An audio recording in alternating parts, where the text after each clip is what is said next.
Good evening, this is Ned Oshiro. I'd like to kick off, starting from today, I'd like to kick off what I call the NED'S Mumbling from Okinawa.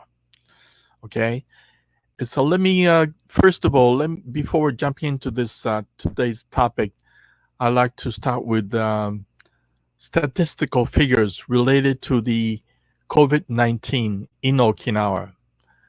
Okinawa has, as far as this infections of a coronavirus or COVID-19 related this disease, the infections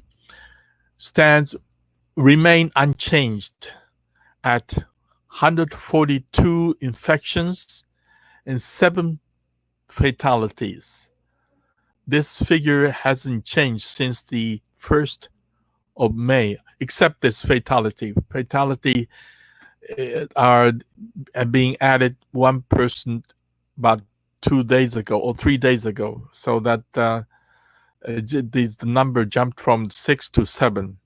But still, I think this figure itself is kind of a little lower compared to the other countries and the other prefectures in Japan.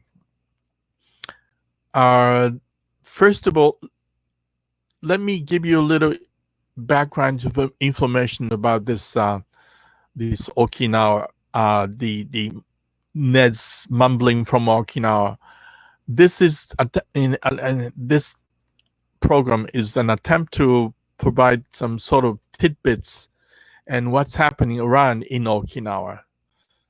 See, Okinawa, I don't know whether you guys know where that Okinawa is. Okinawa is located between the southern prefecture of Japan, which is Kagoshima, and Taiwan.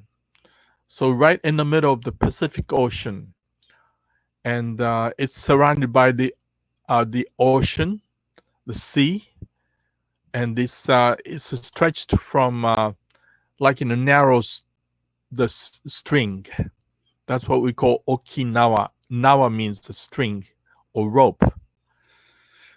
The Okinawa itself has the population of 1.5 million people, and it's well known for bitter gourd. In Japanese or in local dialect, Okinawan dialect called goya. Perhaps you might have heard about it. This is just like bitter cucumber. We call it bitter cucumber as well. It's a cucumber with the small, bumps, small bumps on the surface. That's what we call bitter gourd. Of course, it tastes bitter, but when I was a little, I didn't like much. I didn't like much, but the older I got used to that taste, and now I really miss it. I really love it, and perhaps maybe at least once a week, or sometimes twice a week, I have this bitter gourd. And the Okinawa itself also is known for longevity. Its populations, especially those who are aged more than 80 years old, we have about more than 80 people living in the village called Ogimison in the north of Okinawa. And this Ogimison village itself is very well known around the world, especially those who have been studying about the longevities, the difference between, some sort of correlations between food and age and longevity. And the fact of the matter is that those people living in that village, normally, even they reach the age of 80, they normally live alone without getting the help from their children or grandchildren. They prefer living alone because they also want to do their own whatever they want to live the way they want to make living. So they don't want to have they don't want to be taking care of their children or grandchildren. And the way they normally eat is that it's a balanced combination of food, for example, ingredients like tofu and miso soybean soup and the pork. By the way, pork is most precious and most often eaten food as far as the meat is concerned in Okinawa. And the way they cook is normally they boil it, that this pork to drain out the fat. They normally simmer it for about 3-4 hours, or sometimes my mom used to cook it, simmer it for about 8 hours, and then trying to get rid of all the fat. And after that, whatever the left is kind of gelatin type. It's good for this. I mean, that's what my mom used to say. It's good for your body. That's why without the pork, I don't think the Okinawan dishes are not that tasty at all. But anyway, we normally eat not only the pork, colorful vegetable like a green, yellow vegetables, and tofu, and seaweed. Also, that's I heard that as far as the seaweed consumption is concerned, the Okinawa is the biggest. The prefecture which consumes large amount of seaweed in Japan. So you can imagine that. Not only that, so balanced combination. Also, like what else? The the bitter gourd. It's kind of very favorite dishes for them. And also another thing striking, very the striking thing about this, aged people living in that village is that they wake up. They have some sort of patterned routine type of daily life. They wake up early in the morning and they go to nearby field to where they grow the vegetables. So they cultivate them, their own these vegetable from their own yard. And that's they normally spend about morning hours on cultivating, growing, or cutting, things like this. And then they start cooking, and then they just spend, almost some of the old people, I shouldn't say old people, these people normally, spend about 3 to 4 hours a day on working. In this field, and they normally often eat a lot of those, vegetable, pork, and seaweed, and miso soup. So these kind of standard dishes for them. That makes them maybe have a longer the life, I think. And another the feature aspect of Okinawan culture is that what we call the music is a string.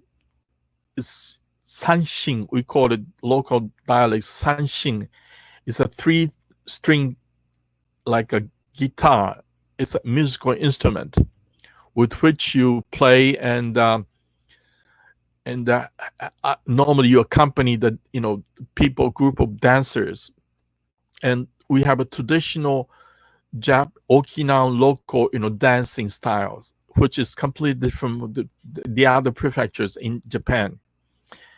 And one thing related to this, the folk music, is that when I was young, I didn't care much about it.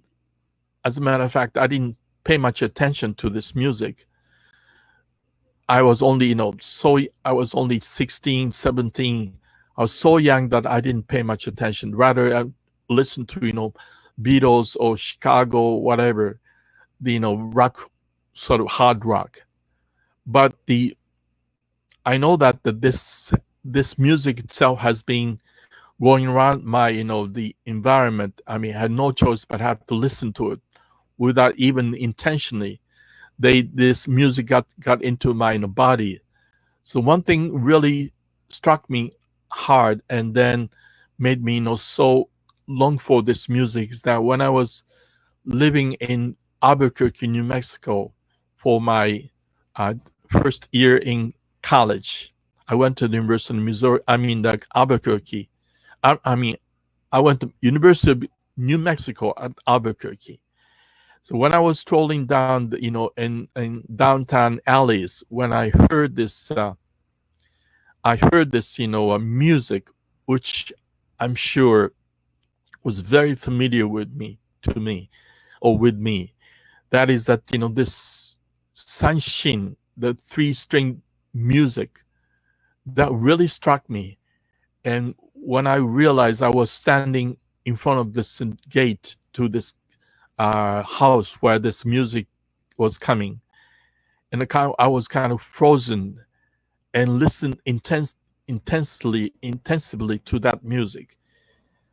Although I never felt that way, but when I realized I had tears, coming down, and that's going on in my street, the cheek, and that's just like as if the music itself was seeping into my body, shaking my soul, and then felt me like nostalgia for this olden days in Okinawa.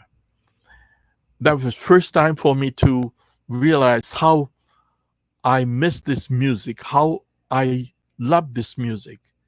So until then, I didn't know this music itself is part of my body. So when I was standing there for maybe 10 or 20 minutes, I don't remember, but for a long time, so that the resident living in that house came out, what do you want? He was kind of, maybe kind of annoyed by the fact that then I was standing for many, minutes, that perhaps that I might annoy them. So they came out and what do you want? So kind of, trying to confront me to say, I told him about the fact that I came from Okinawa, where that music is being played right now. And he said, oh, I also was stationed in Okinawa, so why don't you come in and listen to the music if you want to? Say, that's the way I made friends with this ex-GI soldier.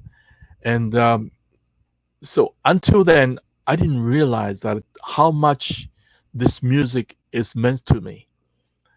It's a kind of very shocking but really thrilled experience for me. And that's the one thing, right?